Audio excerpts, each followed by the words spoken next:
詩篇62篇大衛的詩，照耶杜頓的體裁，交給聖詠團長，在神保佑中安穩自在。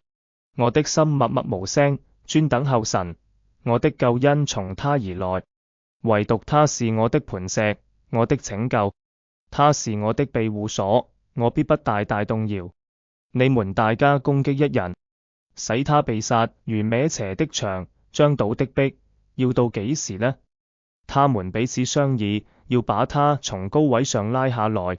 他們喜愛謊話，口雖祝福，心卻詛咒。細拉，我的心哪，你當默默無聲，專等候神，因為我的盼望是從他而來。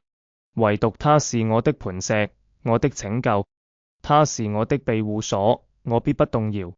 我的拯救，我的榮耀都在於神，我力量的磐石，我的避難所都在於神。百姓啊，要時時倚靠他，在他面前傾心吐意。神是我們的避難所。細拉，人真是虛空，人真是虛假，放在天平裏就必浮起。他們一共比空氣還輕。不要仗勢欺人，也不要因搶奪而驕傲。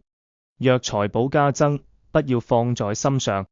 神悅了一次、兩次，我都聽見了，就是能力屬乎神。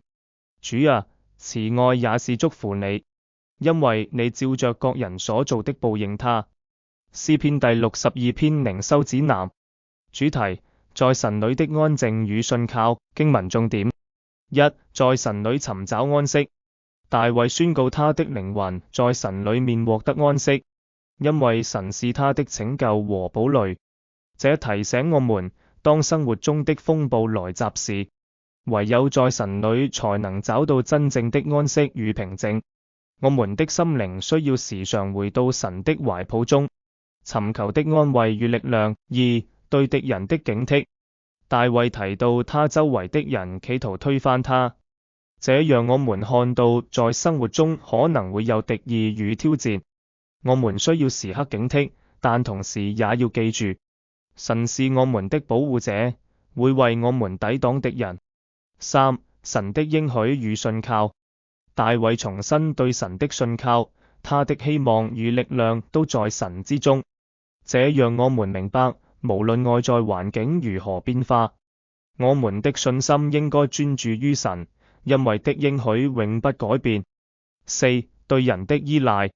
詩人提醒我們不要依賴人的力量或財富，因為這些都是不可靠的，唯有在神的面前，才有真正的安全與保障。這讓我們反思生活中的優先順序，是否把信任放在了正確的地方。五，神的公義與恩典。大衛最後宣告神的能力與慈愛，並強調神會按照每個人所行的施行公義。這提醒我們，不論我們在生活中遇到什麼，神的公義和恩典永遠與我們同在。默想，你在生活中是否經常回到神的面前尋求安息？你如何能夠更好地在忙碌中找到靜默時間？在面對挑戰與敵意時，你是否能夠像大衛一樣堅定信靠神？你如何能夠在困難中保持對神的信心？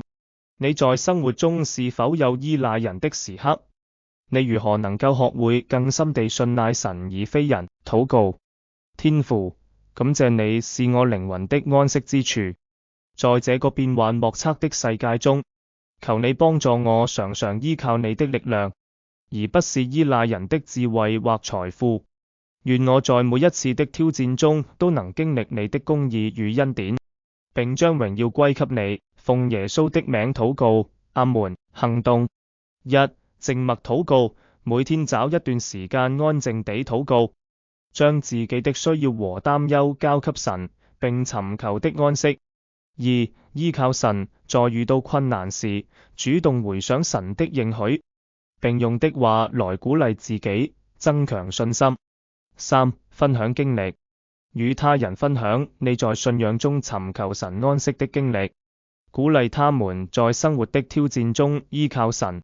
願這靈修幫助你更深入理解詩篇第62篇的教訓。願神的恩典與你同在。